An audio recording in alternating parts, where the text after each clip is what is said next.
Good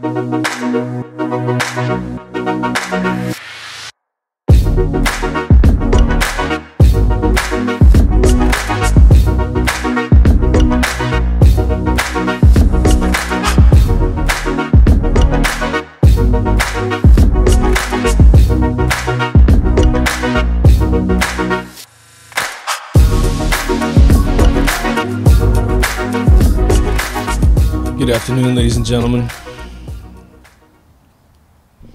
Maybe I'll just make it the salutation that whatever time of day I'm greeting you verbally is the time I made the episode. So this episode is going to be called No Assholes on Flat Earth. No, Flat Earth. That title is just a play on the other theory of no forest on Flat Earth.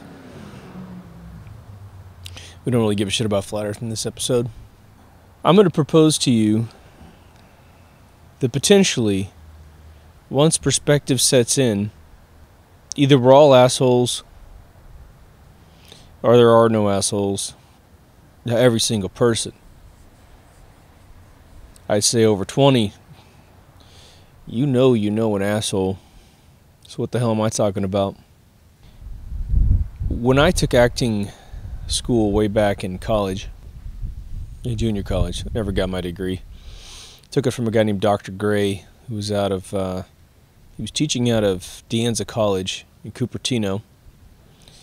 I actually took acting classes like right on the Flint Center stage where, unbeknownst to me at the time, Steve Jobs had debuted all the Macintosh computers for, decades, and the next computer. But we did Othello at one point, or at least segments of Othello, and I volunteered to be Othello. And this is when I learned about the tale of Iago. He's sort of the villain of all villains. Either Shakespeare or Francis Bacon created the most amazing villain. And then when I started studying screenwriting about 20 years later, maybe even 25 years later, we studied villains, and villains were very interesting in that several actors have been interviewed over the years who have been traditionally villains in every show that they're in, and they say, what is it like to play a villain? And this is when they say, I don't play a villain. I play the character I am hired to play. What the hell does that mean? Well, from the perspective of a villain, from the perspective of an asshole, as we might classify them, they're not assholes and they're not villains. For whatever reason, whatever they are doing is coming from a perspective that they particularly understand. It makes sense for them. So in their mind, they're doing what is right for them. Some villains know that they are doing something that is probably morally repugnant to society, goes against the grain, goes against the norms. We know plenty of them, right? Little John Podestas running around touching kids, torturing them in showers. Doesn't mean we have to accept them just because I'm going to propose that from their perspective, it makes sense to them. But today we're going to talk about the growth that maybe we can achieve by dealing with folks before they cross any line that can't be uncrossed. John Podesta's most likely crossed a line that can't be uncrossed. But maybe not. You deal with assholes all the time, right? Or at least you think you do.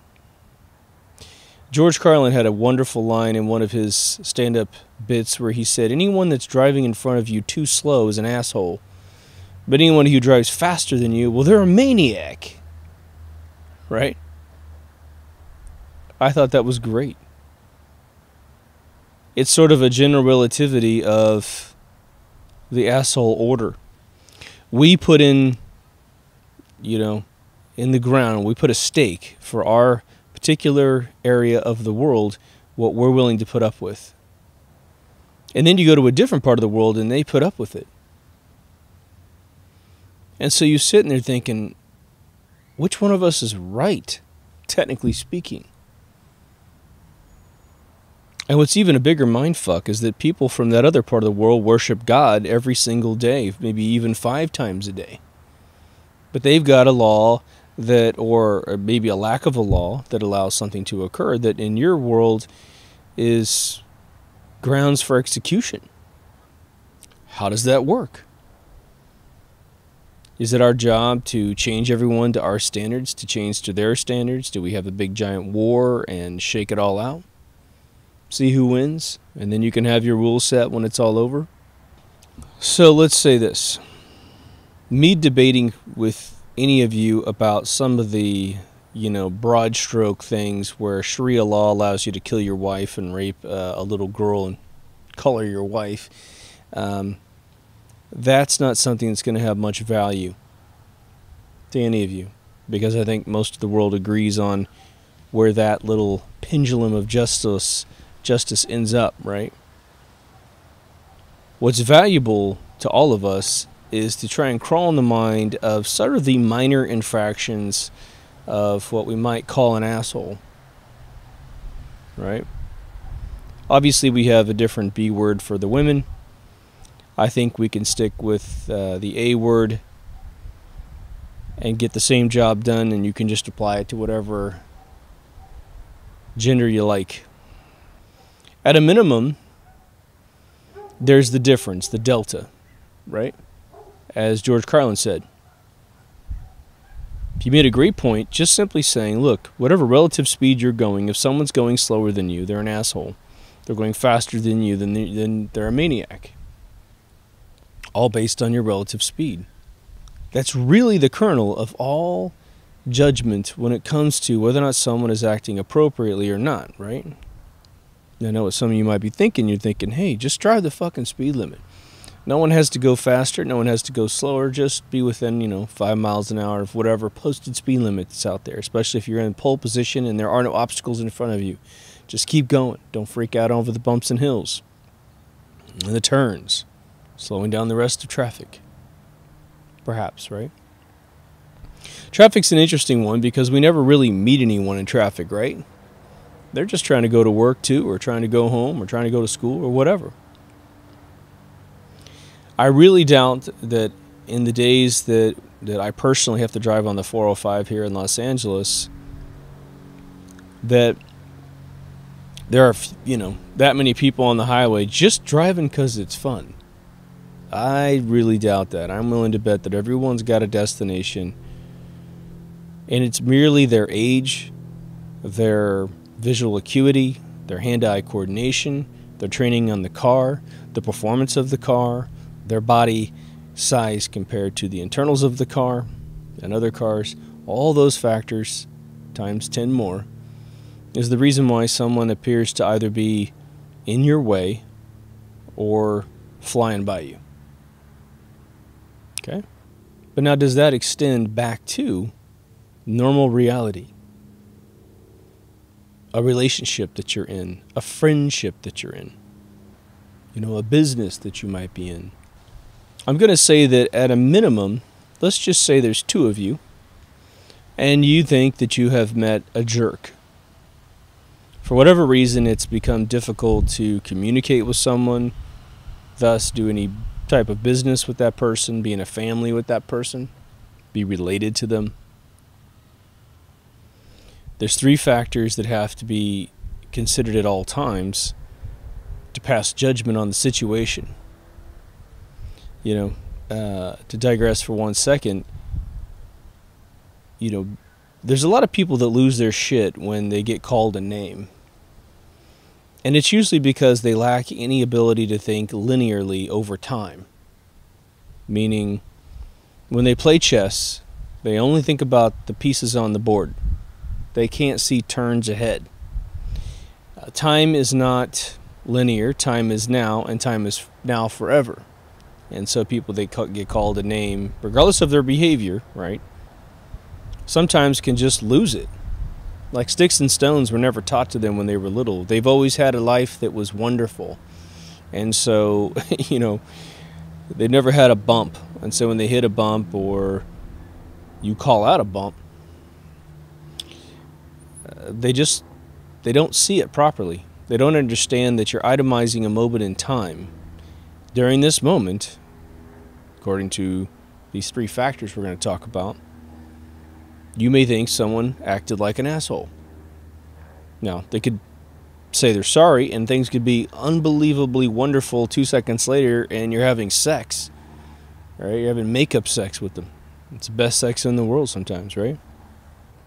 And that's because you've telling the other person, and it doesn't have to be sex, obviously. It could just be you got past the problem, but you enjoy that moment beyond the problem because now you are saying that we can make it through tough times, which is valuable. But there's 3 factors at a minimum. There's really damn near infinite factors, but we're going to put them in 3 buckets. The first one is, who are you? Who are you at the moment that you're being frustrated by a situation? Secondly, who are they? What's frustrating them from their perspective, and who are they? And then the third thing is the debate that's going on between the two of you.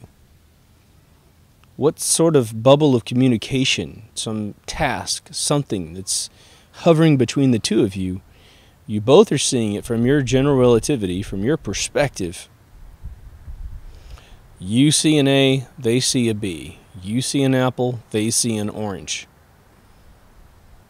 They're trying to convince you to see the orange. You're trying to convince them to see the apple. Or you're like, hey, I see an apple. I wish I saw the orange that you're talking about here.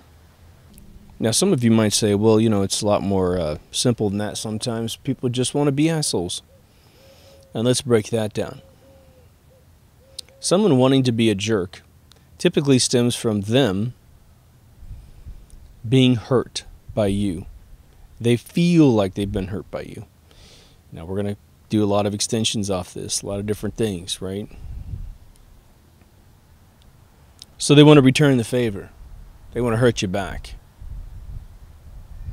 Maybe it's a simple thing that you used a big word that they didn't understand, and they felt like you were trying to indirectly, passively, aggressively belittle their intelligence.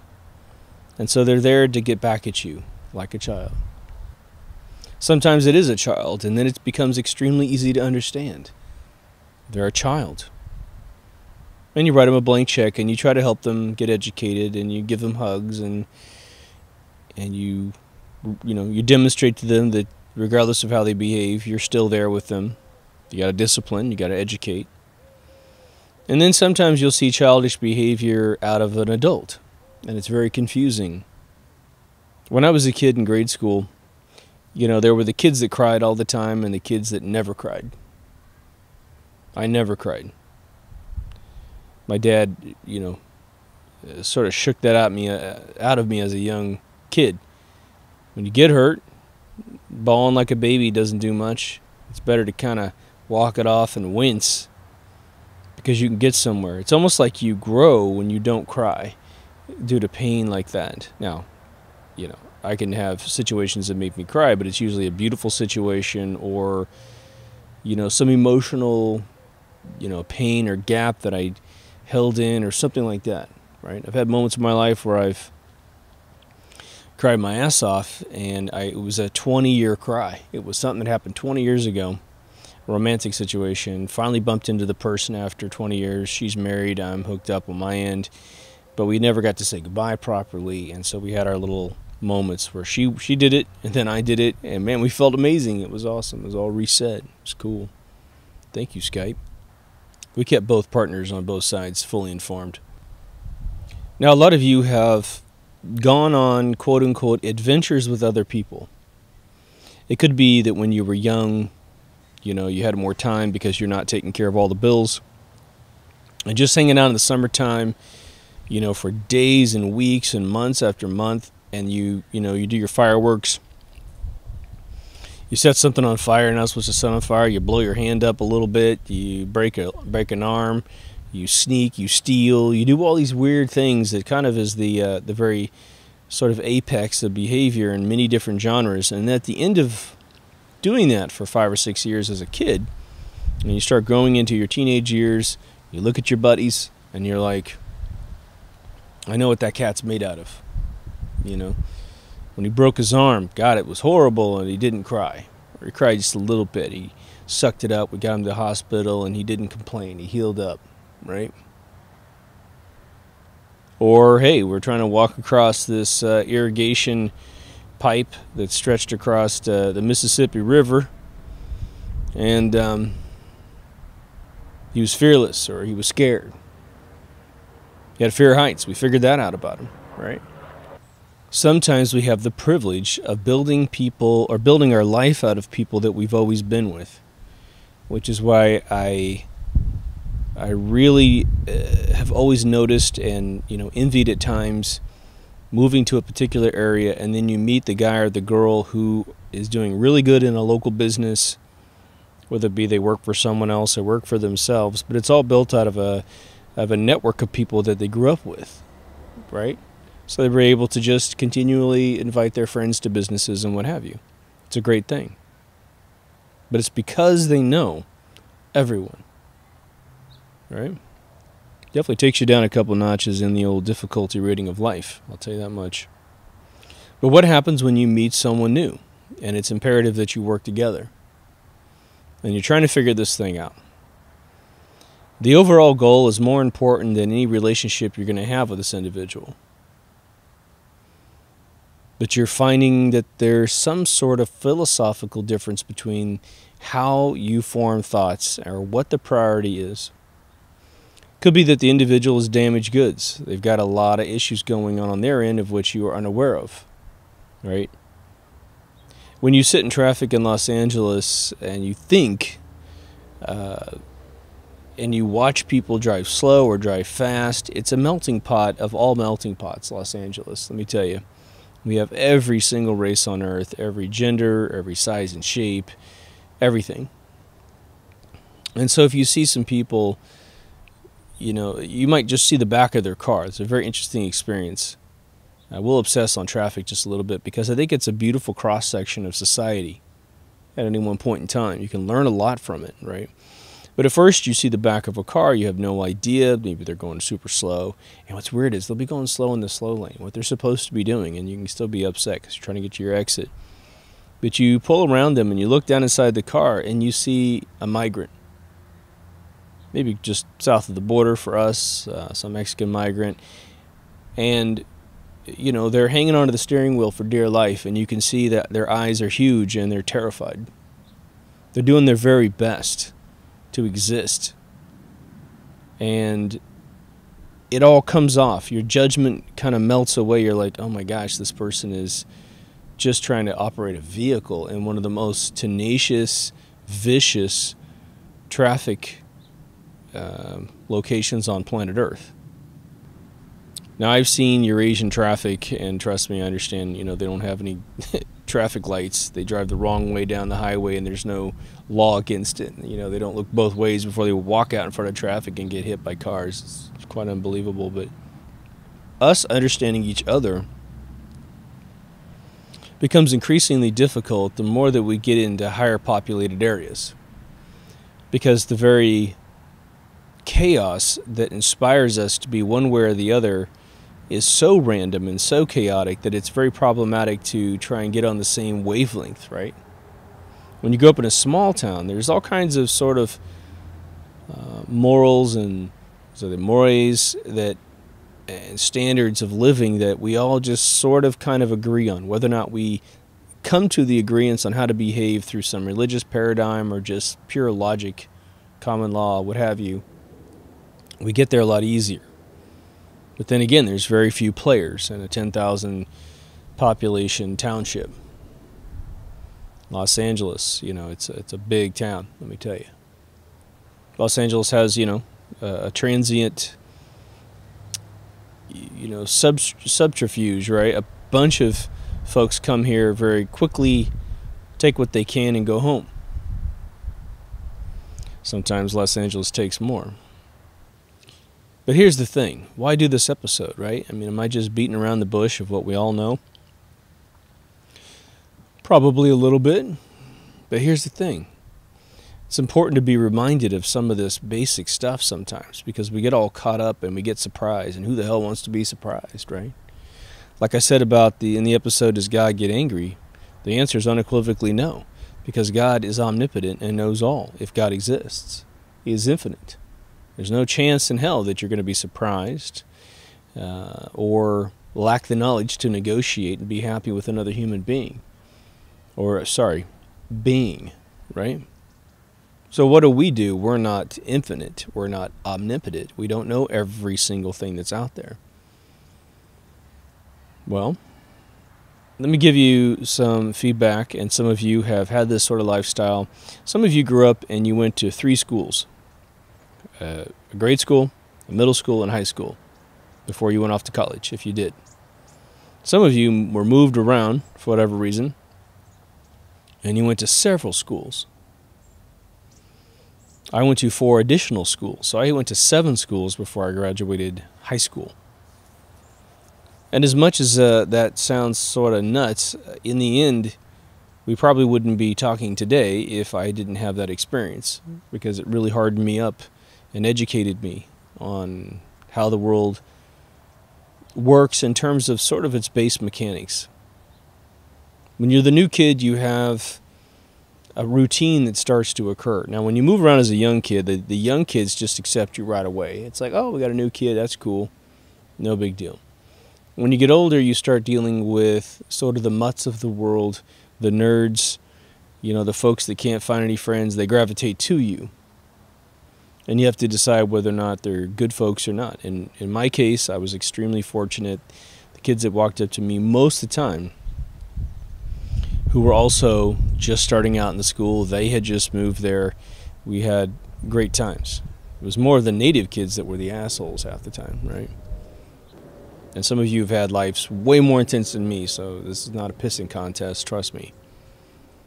But you really, really start to understand at least the effect of these causes of people who become angry with life and thus overtly become sort of a pain in the ass to society.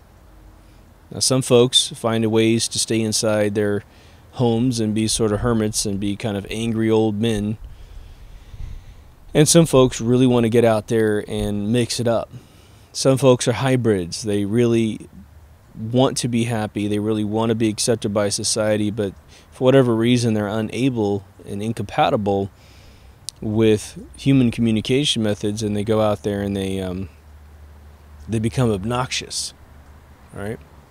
My smoke lounge has recently had a redo because one of the business owners downstairs who does the hookah bar decided he needed to move on with life, which is fine. Wish him well. One of his customers would come in, and he really started coming in towards the last probably month of this individual's management of the downstairs area, which is now the smoke lounge. And you could tell he had very little, if any, social skills with society. Wherever he existed was probably in a room with a computer and several subscriptions to video games online. Fairly obese. And he would come in, and he was African American, and we had 2 other African American guys that would come in that were just as cool as anybody, right? Relaxed. Just ubiquitously like everyone else. But this third guy would come in, and he was really big into using the N-word, like a lot. He would he needed to be the center of attention at all times. I mean, to the point that he would stand up and grab his gigantic stomach, which was pretty massive, and shake it and be really loud and just really... I kid you not, the last time I saw him, he was sitting in a sofa grabbing his gut with probably another, 7 people in the room, and he was just chirping some weird, nonsensical bullshit. Really bizarre. And I went upstairs, and within a few minutes, he's talking about sexual acts of which I'm sure he has never experienced in his life that were the most explicit descriptions you could possibly imagine, with at least 1 woman downstairs listening, if not 2. He was a socially awkward, very incompatible with society guy for whatever reason. Didn't get out enough, right? Wasn't an unattractive guy. If he lost his weight, he'd be just like any of us, right? Nothing weird. But he was going to this hookah place, most likely because his circle of friends are very small, and he was enjoying the communion with other human beings like most of us do, but in his excitement, the things that he does at home and the things that he views and the words that he uses, perhaps he must have been listening to a tremendous amount of gangster rap or something. He was not formidable in the slightest. But he would get everyone else riled up. He would get the other two African-American gentlemen to start using the N-word as well. Not quite as horribly as this first guy did. But I would hear this and I would see this, and we try to go upstairs and watch television and smoke cigars. Us older guys couldn't hear the television right in front of our face. Turned up to 95, right?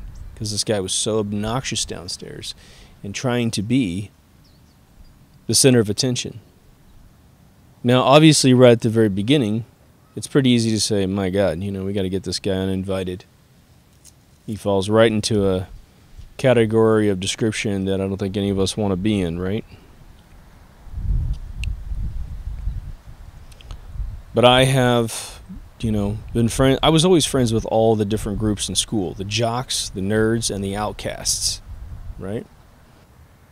I programmed, right? But I didn't look the part. But I got the highest scores in the school for such a thing. It really threw people off a lot, you know. And so when I started getting into the professional industry of, you know, making video games and coding things, you know, my clan was, you know, geeky guys that played Dungeons and Dragons and, you know, video games. We'd sit at EA and play, you know, Command and Conquer for 12 to 14 hours straight. No joke, man. And this is my clan. This is the people I felt comfortable with. But I could also go to a nightclub with a bunch of jocks and pretty people and whatever, and you know, not quite as intense intellectually, but I have my own fun in that realm too. So I've always been sort of there. And then the muddy kids, you know, your kids that today are probably emo and goth, I know what they're like as well. And what's interesting is the more socially awkward folks that if you just dig into them for a few minutes and really start to share, you know, commonalities, and because, you know, I've dabbled in all those things, you know, I've role played for years when I was younger. They don't expect you to have any compatibility with them. And so when they find out that you do have compatibility, and they'll usually kind of sniff you out, they'll kind of go, well, did this guy just play Dungeons and Dragons once? Or does he know what the fuck he's talking about? What other game system have you played? Oh, you played Shadowrun. Oh, that's cool. Well, you played Champions. Oh, that's cool. Some of you are like, what are you talking about? And some of you guys are like, yeah. But this guy was a geek. Geek to the fucking 11th degree, man. But he was also trying to sort of probably dispel his geek outer coating by trying to be gangster. And again, the two things this guy has most likely never been involved in is a fist fight and a sexual act with a woman. And so what he was trying to do is integrate those claims into everything that he was saying, because it was sort of covering a base. You know, I know I look like I don't get any women, but I do. Whatever. No one in the room needed him to be anything other than what he was. That's it. If he had known that he was fully accepted by everyone in the room, I would wonder how he might change his behavior. You know, as much as there's plenty of geeks that would show up downstairs and still do, if a guy has a girl, I'm sure he feels a little, well, I can't say I'm sure, but I think that he probably felt intimidated that someone has a girlfriend and they're coming to the hookah lounge to smoke hookah. He wants a girlfriend too. And the more that people look at him and smile, he becomes sort of the center of attention, maybe the class clown, right? But you know, it was interesting because it was probably one of the most recent moments when I intimately was annoyed by an individual on a pretty much bi-daily basis, you know. But at the same time, I had enough intelligence to look at him and say, well, I think I understand who this kid is on one level. And we've all been stupid at times. We've all been goofy at times. And we're just working through a process. And, now we're at sort of the halfway point. I want to remind you that most of you have had the patience of another human being to be unacceptable. You're acting unacceptable. You're being a jerk. You're being obnoxious, whatever it might be. And people around you, if you're lucky, at times have completely tolerated it, smiled, given you a second chance, perhaps consulted with you to see if you're okay, perhaps just were a better example of a human being in front of you, hoping that you'll sort of gravitate towards them and realize that less is more, right? For this kid that was coming into the hookah place, less was more. It's like Mitch Hedberg said to the turkey, just be yourself, man. You do not have to emulate the other meats. That's a joke about the fact he walked into a grocery store and there's turkey pastrami, turkey ham, turkey everything else. And he says, just be yourself, man. God bless Mitch, man. But now let's just keep splitting the hair a little bit here. We know individuals who are sweethearts that have bad moments in life, and they may have created a big scene at some point, but overall they're 99.9% a great person. You look forward to their counsel and their company. But they've had bad moments, and sometimes you understand the bad moment, and other times you do not understand the bad moment, right? One of my best friends in the world is running a restaurant. It's an amazing place. And he is the most stand-up guy you could possibly ever meet in your life. Meaning, for those of you who don't understand the Italian mob terms, that means honest, reliable, loyal, capable. And he was such a good guy that people would at times take advantage of his goodness. And he's a big Roman warrior. You wouldn't mess with this dude unless your life depended on it, right? But I met him, and we realized that we were both exactly the same way in terms of integrity. And I met him, and I shared my capabilities with him because I said, let me help you out here, man. He had a catering side project that most restaurant owners do. And I said, let me redo your website for this thing, because I'm making video games on the side here, and I got some free bandwidth, and I can help you out. He accepted.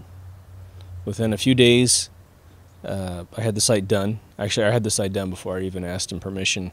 So within about 24 hours, I had the site swapped out, and it was really pretty. And someone had done sort of this diamond plate, black and blood red site for him.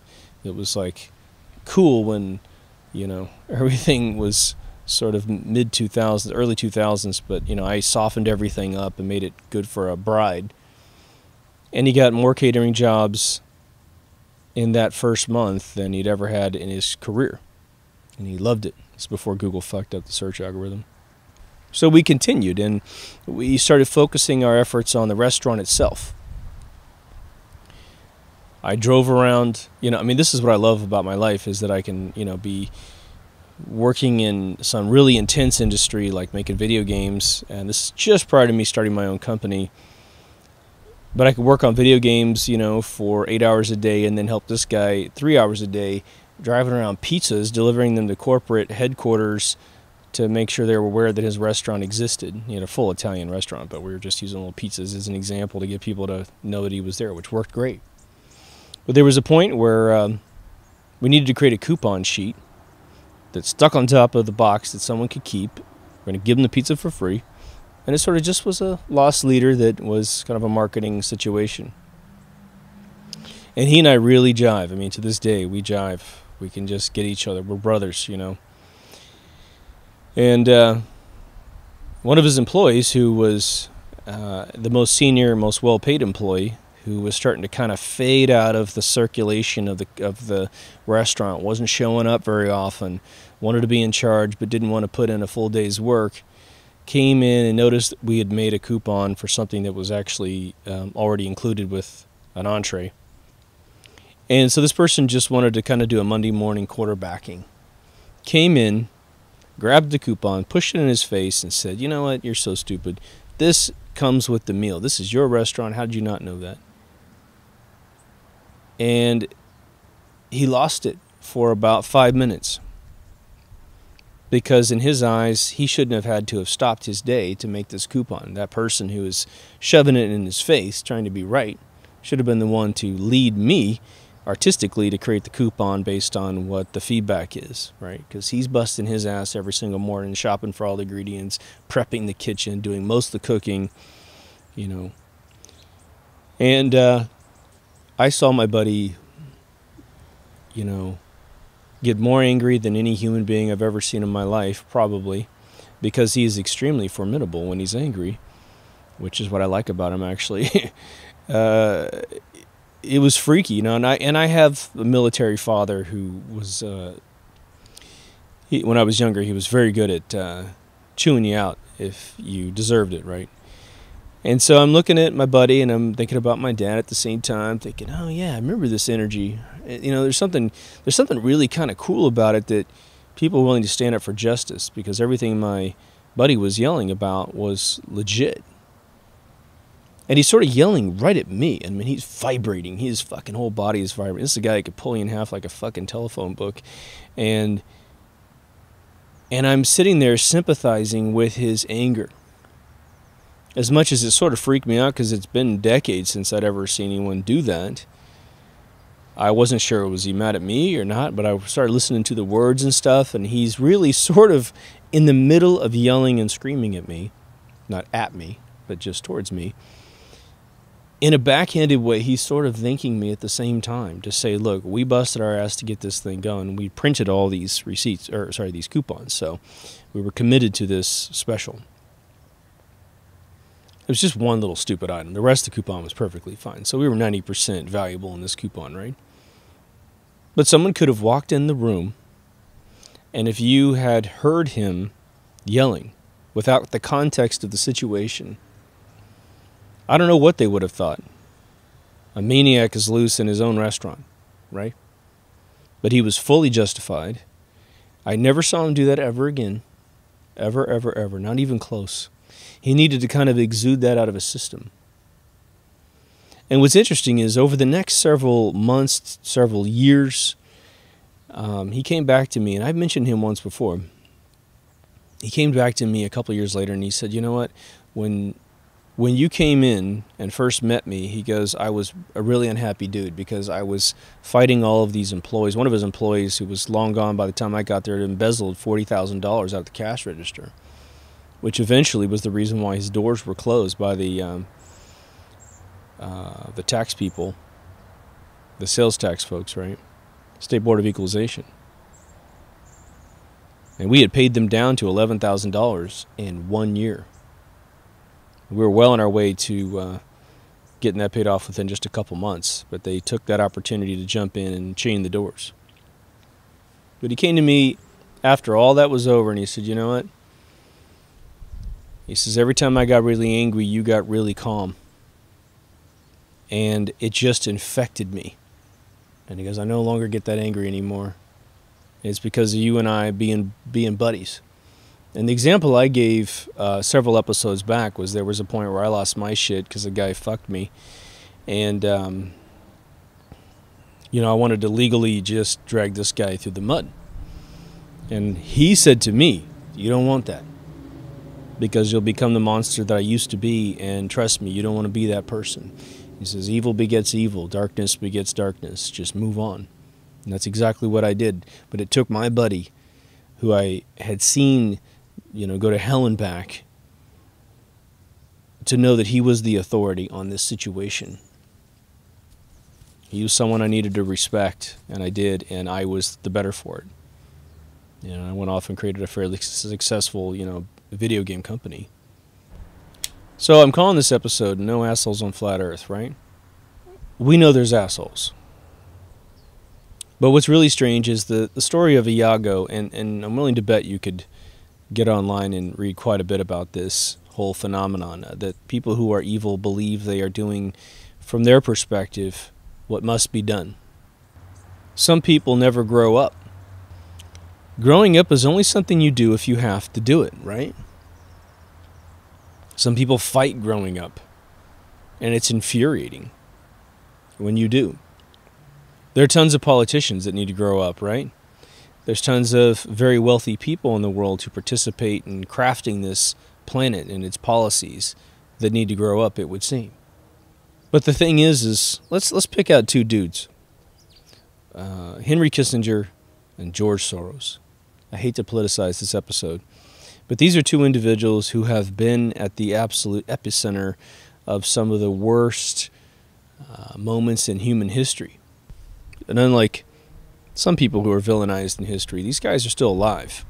And we can still look at what's going on. And history isn't being written in a revised way. You know, like they make all these movies about people like Steve Jobs to make sure that they try to pour it in cement that he was an asshole. Because they can't have any heroes in the world, right? Kissinger was, you know, sort of the architect of planet Earth for the world elite for decades and decades and decades. At one point, we thought, you know, Zygmunt Brzezinski, who just recently passed, was one of these guys. And he was. His paperback books that are out of print sell from, you know, $1,000 to $5,000 now. Because they have, one, they have to be priced out of reach, but two, they have sort of the blueprints of how the world works today. Someone has to think about it. Someone's got to write something down for these folks to have a plan. Every once in a while, like a Zygmunt, they write the books before they get the job, and so these books are published as a PhD thesis or what have you, and then we get to see it.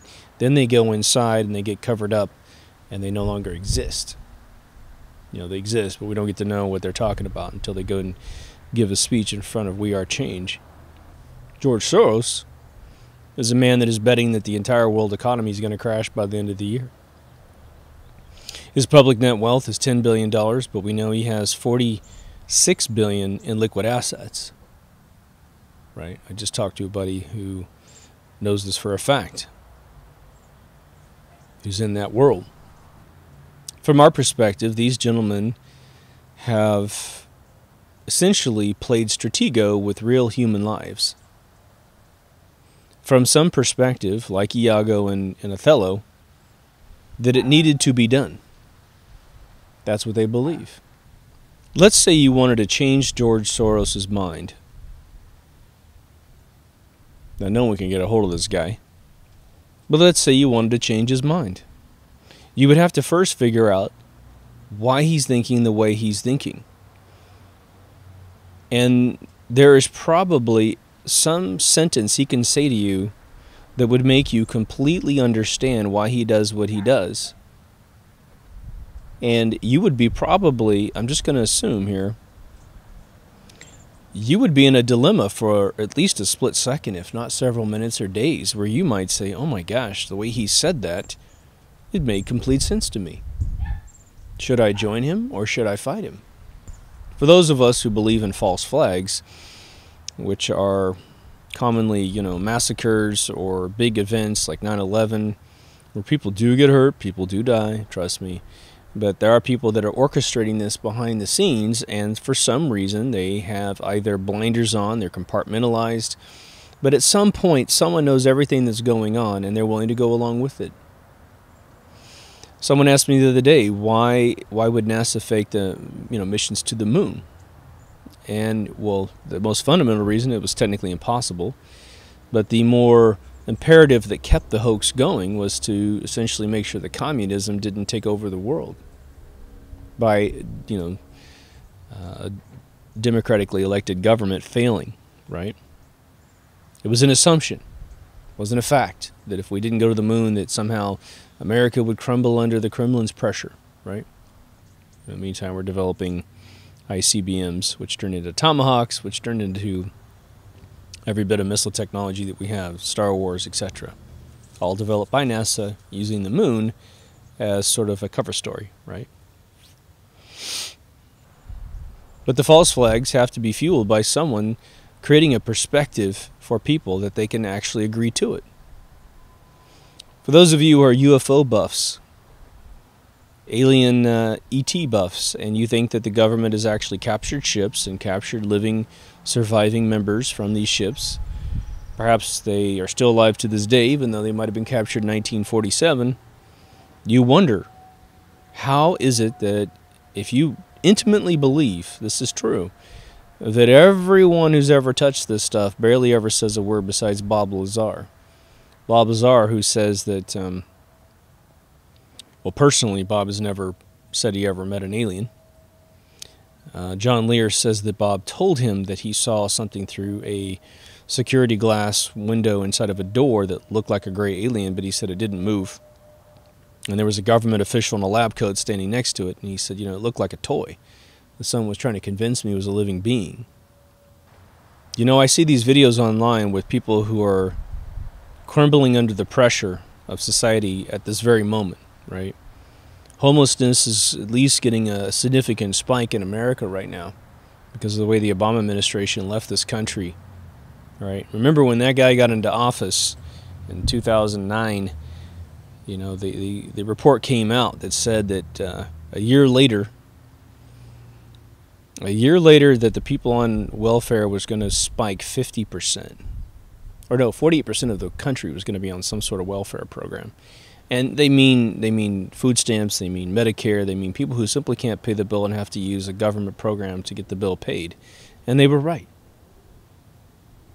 But you see these videos online of people going nuts, and I have to give it to these individuals, and it's not as common as I would hope it to be, but, you know, people get attacked by homeless people, what have you, and some of them cower down because they have no experience defending themselves.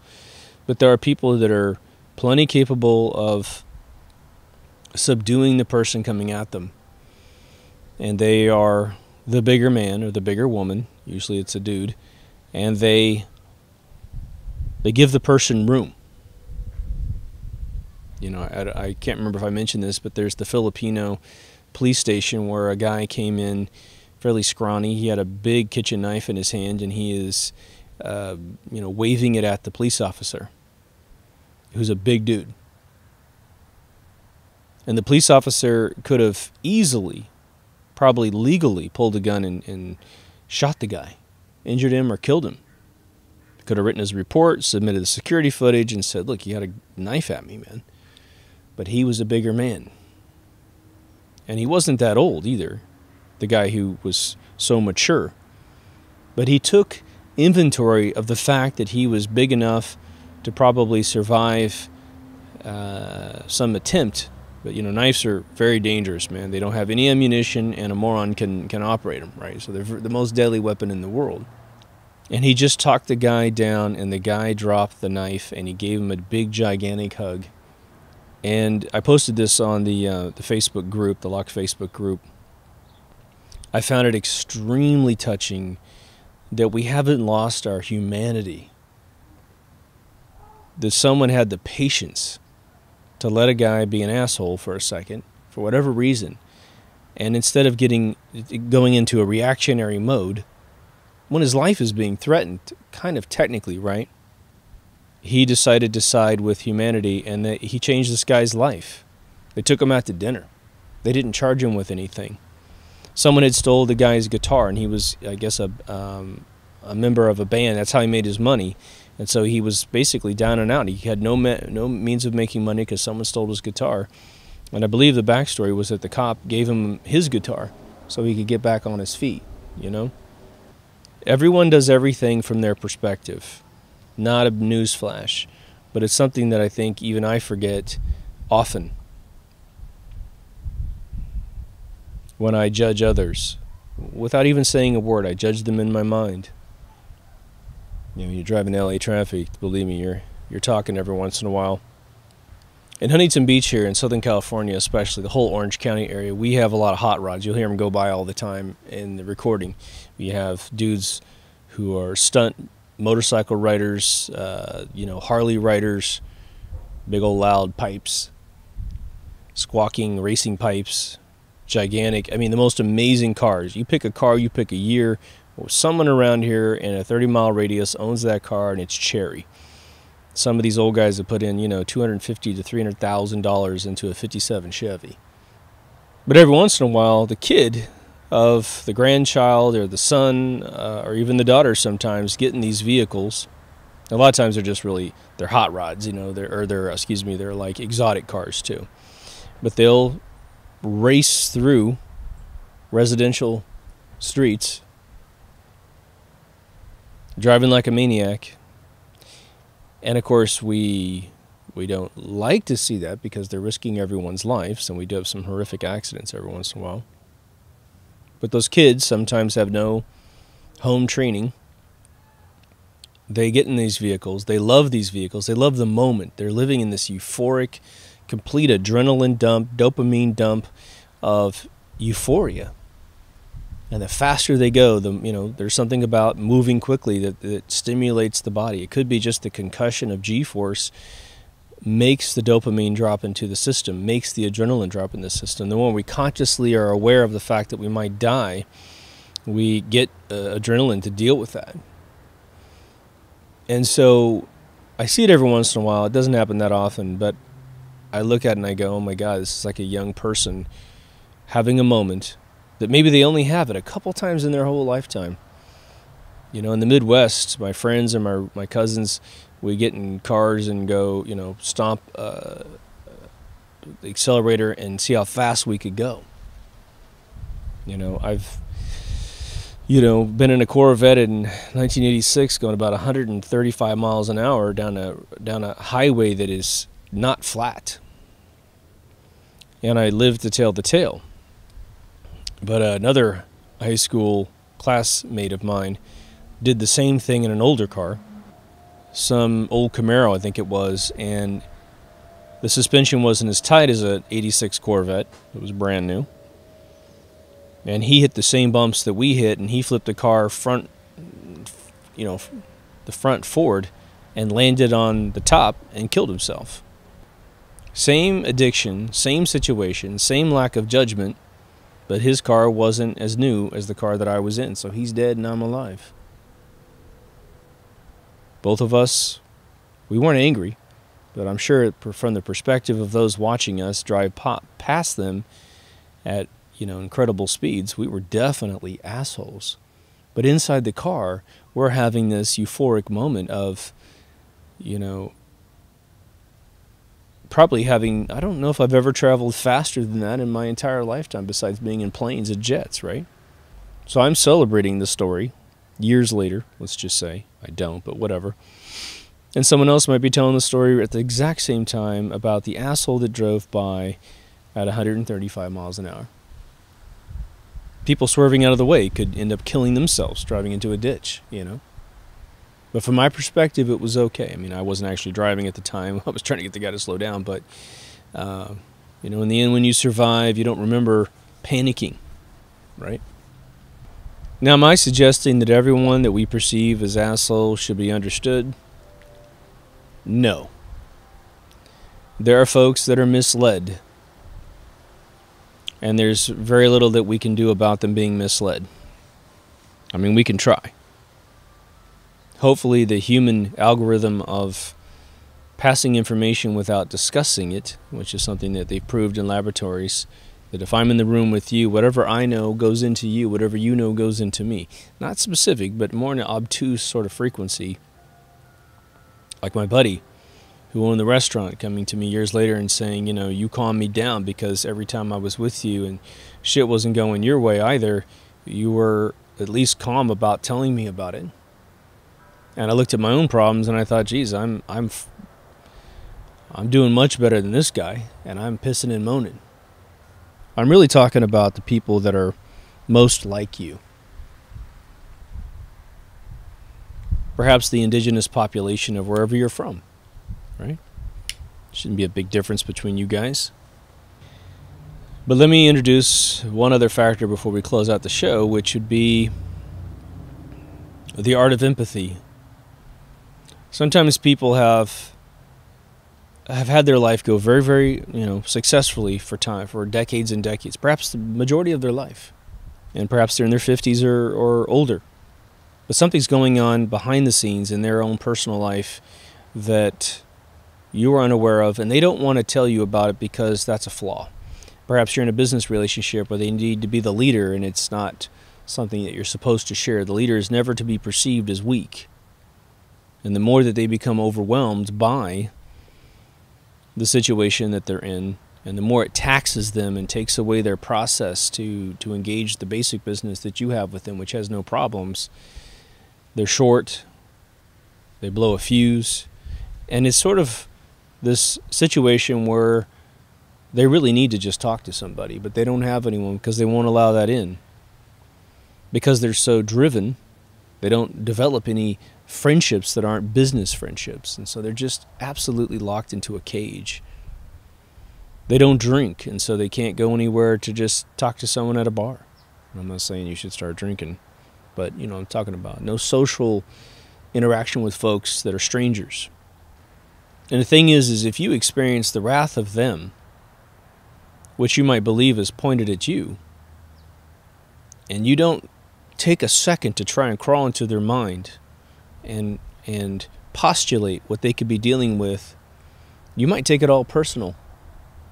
When at no point is there a single molecule of their behavior towards you that is actually meant for you. And so you keep coming back to the table and you sort of act like it didn't happen. For as long as you possibly can, of course. Until either it breaks and they get relief on their end, or it breaks to the point they're willing to communicate with you about it. Right? Unfortunately, the latter formula doesn't happen as often as it should, right? There's the old, to go back to the traffic analogy, there's the old situation that used to be a big deal, you know, in sort of kind of mid-century America, 1950s. It became romanticized in a few cartoons and television shows, but it was all about the fact that when the wife was pregnant in the 9th month, before we had all these, you know, chemicals that created, you know, preemie situations, the wife would have her water break, and it's time to roll. It's time to go to the hospital. She is going to have this child in the next hour or two, if you're lucky. And the husband's got to, you know, get the bag, get the stuff, get the woman in the car. She can't walk very easily because she has broken her water, and she's trying to keep the baby inside until she gets to the hospital. And you know, it's your first baby, so you don't have any experience in this thing. But you get the wife in the car, and at that point, there was this old scene. It happens every day, but the husband doesn't care if he gets a ticket getting his wife and his unborn child, their unborn child, safely delivered at the hospital. So they're running stop signs, they're running red lights. I mean, they might pause and look around to make sure they're not going to kill anybody or themselves. But after that, boy, there's just nothing that's going to stop them. They're not waiting for a green light. One of my bosses, by the way, just this little anecdote off to the side, he had 4 children. His wife was pregnant with the 5th. She breaks her water. They jump inside his Stealth. He had a Dodge Stealth.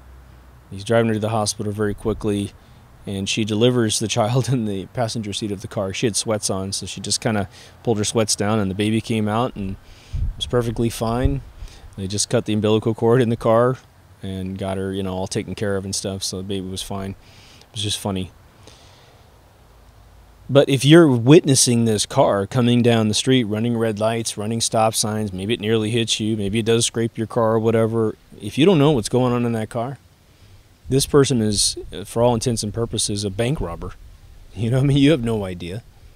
I had a kid the other day. I'm trying to drive to my smoke lounge in the middle of the day, and this kid comes in this beautiful new Audi, all blacked out except the windshield, and he pulls up in the traffic. We're all in the left 3 lanes. The center lane I'm in is going to turn left. The other 2 lanes are going to go straight, and I got 2 more lanes coming the other way. He comes up in the opposite direction, sitting at the red light, waiting for the red light to go green so he can push across traffic. But he's in the wrong direction. If anyone came around the corner, it'd slam straight into him.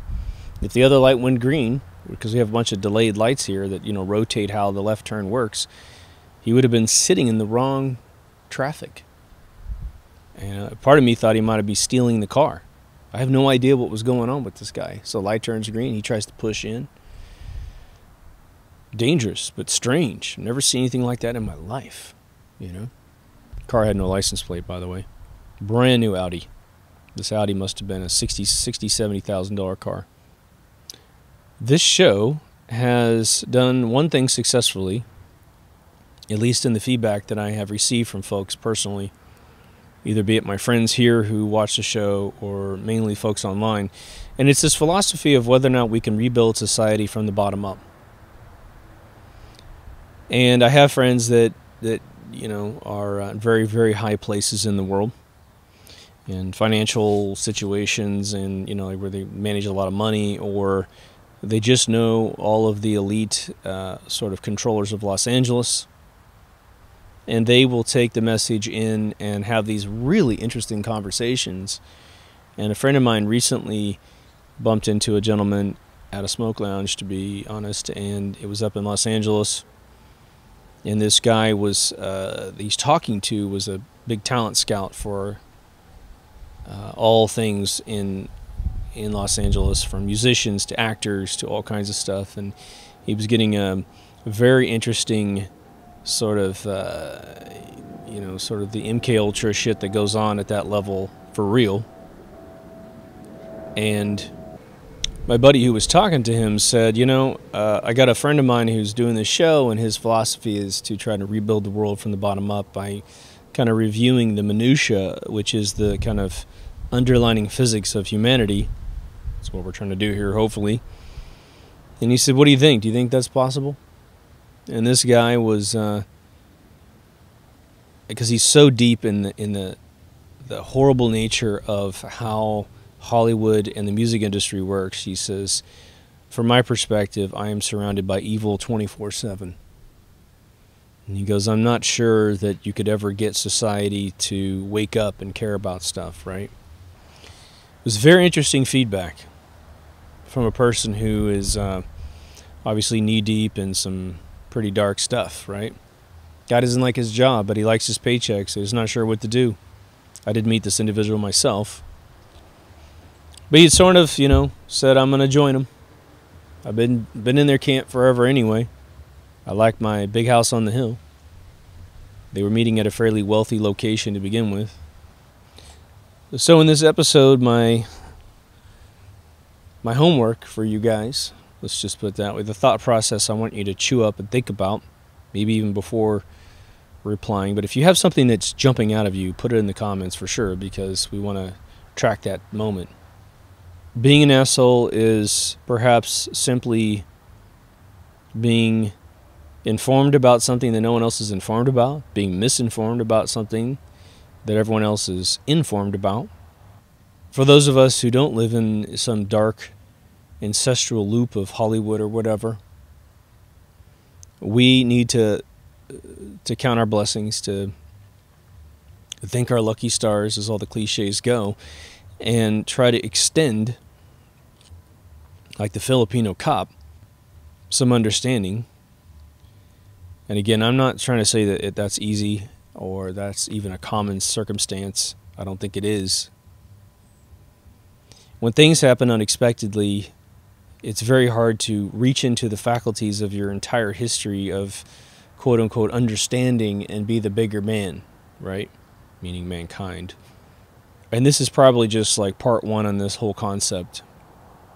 As Iago was in Othello, he thought he was doing what was right for him. Every villain is doing what they think is right from their perspective. They just are. Your humble narrator would love to report to you that I have been the understanding person for the majority of my life, but I can unequivocally tell you I have not been that person. For, at least half of my life, I've been, if not more, I've been very reactionary towards these moments. But as I cross into my 40s and start to kind of take inventory, and, as a result of really discussing things and creating better sort of scientific methods for analyzing subjects throughout this show, slowing down time and talking for an hour or more about a particular subject, I've grown.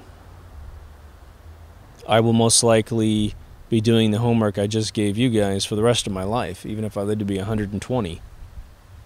there'll be no point where I probably go, oh, I figured it out, I'm totally cool. Because every situation is unique. In my particular experience, it is when someone behaves in a way that is sort of inconceivable based on my own standards that I have a really hard time having the patience and trying to work it out. But what's interesting is once it's a degree away from me, where perhaps you're telling me about one of your friends, one of your relatives, and you're like, oh my God, I was here in this room in the kitchen, and then this whole thing happened, and a spilt milk blew up into an atomic bomb, and we no longer talk to each other, right? It becomes almost infinitely easy to talk about it and see it from different perspectives and be empathetic towards everyone in the room. But when I'm that person in the room, in the event, it's tough. And that perhaps is the truth for all of us, right? So again, what is enlightenment? Seeing more, having a different perspective on things, having a method to engineer a different perspective. So maybe through some bizarre, reflection session between me to you and then you to me, we can all grow and get past perhaps the shortcoming that is anger, that is reaction. The one thing I'm getting a lot better at in my older age is feeling that I'm angry, or, really just angry probably, and not reacting and doing anything while I'm in that bubble of anger. Because there's all these, sayings about, don't do anything in the middle of a fit of anger, because it's almost purely concentrated regret. And yours truly has definitely created a small smidgen of that stuff. I wouldn't wish it on anyone, to be honest. I'm trying to figure out life like you guys. I'm trying to figure out how this thing works. It's one of these things of what can you do right now with what you have? And when you have more, you can do different things. And so a lot of these intellectual, more cerebral episodes are sort of one of these things where it's not easy, okay? But comparatively speaking, it is sort of low-hanging fruit as compared to some of the more advanced challenges that we have in life, right? This is one that's easier said than done, but one that will enrich our lives considerably. We're at a point now in history where we have this sort of, fake news makes a lot of the problems in America look a lot bigger than they are. They make a very teeny tiny group of people that are upset look really huge because they get a lot of press. Europe is dealing with its own thing. I'm not sure how to remotely address that. But I'm really talking about the interpersonal things that happen to you in your personal life more than the global problems of the universe, right? If life is a frequency, which I think we all agree is, the more happy that each region of the world can become through understanding its indigenous brothers and sisters, those regions of the world will become happy. Hopefully not docile, right? Hopefully you still stand up for your rights, your inalienable rights that you're given because you're alive. And just in closing, I'll say this. This world will never become a utopia through legislation, right? It's never going to just say, hey, you can't have any guns in the world, and boom, everyone's going to get along, right? You have to believe this version of history, otherwise you go to jail. That's never going to work. That's never going to fix the world. That is a band-aid, usually for a lie. That's a band-aid to give other people control over you.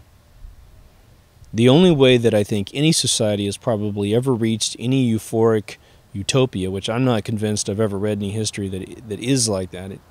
There's some moments in Egypt's history which maybe they got there. Maybe little places like Easter Island got there. Who knows? We don't know. But it was through intellectual unification that we got there, if we ever got there. But I guarantee you it's going to be the way we get there if we ever do. Maybe because there are so many variables within a human life that it's a certainty that it will never get there. Or if it gets there, it only gets there for a split second and then it moves back into the chaos of disagreement. I think it is safe to say that the underlining fabric of us getting on the same page, as they say, is reading the page. And since the page represents information that needs to go into our brain and be understood by every region of the world, the internet, by which you are accessing me right now, is the tool to do it. But if we don't put the programs into the news network of the internet, then we'll never have the opportunity to see if this thing can work. No one had the internet back in the day. At best, they had a small group of, or a small plot of land that they were able to use to get to the same opinion. And we know that villages have existed where they lived a wonderful life.